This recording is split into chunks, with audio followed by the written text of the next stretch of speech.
ऐसे कई घटनाओं में हमको दिखाई दिए हैं, ऐसा देखा है। वो निर्भय होकर, कोई भय नहीं लगा, ऐसा देखा।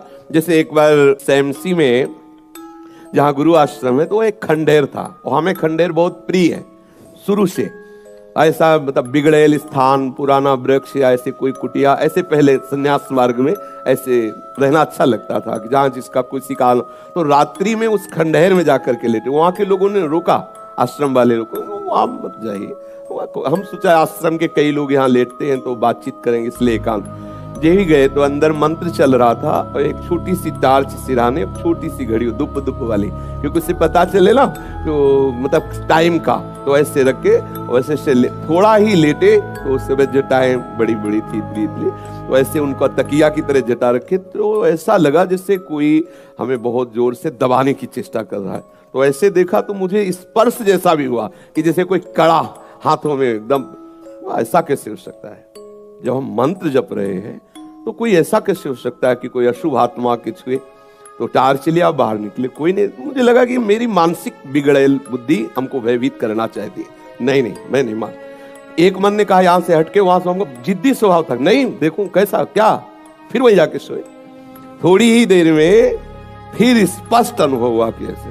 तब हम बैठ गए तत्काल मंत्र जपते हुए।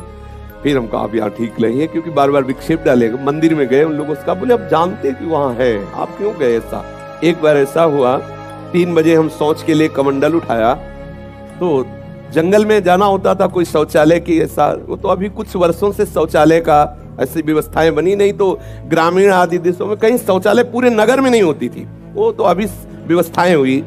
तो कमंडल लेकर शौच के लिए निकले, तो देखा कि गांव के बाहर एक नववधू लोटा लिए शौच के लिए जा रहे। तो हम खड़े हो गए कि ये जिस दिशा को जाए उससे विपरीत दिशा में हम, वो खड़ी हो गई।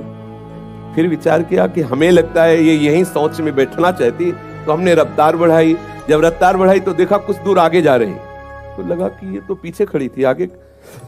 हमारा ये था कि हम कभी डरने वाली स्थिति में अपने को नहीं खड़ा करते हैं। हमारे मन में आया नहीं, ये मेरा भ्रम है, वो हमसे आगे निकल गई होगी। जब वो आगे गई तो हम पीछे मुड़े, तो देखा हमारे दूसरे रास्ते में खड़ी। अब हमें पक्का विश्वास हो गया कि ये कोई स्त्री नहीं है, कोई पतित आत्मा है जो इस रूप में है। तो जोर से भगवान नाम उच्चारण, खत्म खेल। ना कोई भय और ना वो हमें दोबारा दिखाई दी।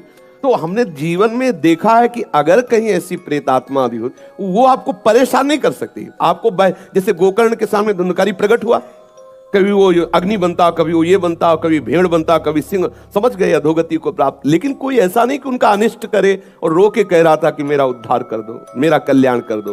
तो ये प्रेत आत्माएं भगवत धामवासी, भगवान नाम जापक वैष्णवों के प्रति अपना कल्याण करने के लिए आती है। किसी को भी कभी घबराना नहीं चाहिए। यदि कभी ऐसी परिस्थिति हो तो उच्च स्वर से नाम कीर्तन करने लगना, विश्वास करना, तुम्हें छू नहीं सकता कोई। ये हम इसलिए सत्ता नहीं मानते। जैसे कभी कोई प्रश्न करता है, कह देते मेरे भगवान ही भूत रूप में आए। ये एक स्थिति है, एक भावना की स्थिति जो सत्य भावना है। वासुदेवा सर्वमिति, तो सब प्रभु ही है, और सच्ची बात सब प्रभु ही है। लेकिन ये जो अगर हम उस स्थिति को नहीं पहुंचे, तो पक्का समझ लो कि अगर प्रेत योनि का कोई भी जीव तुम्हारे सामने आता है और तुम भगवान नाम जप कर रहे हो, तो तुम्हें कभी परास्त नहीं कर सकता।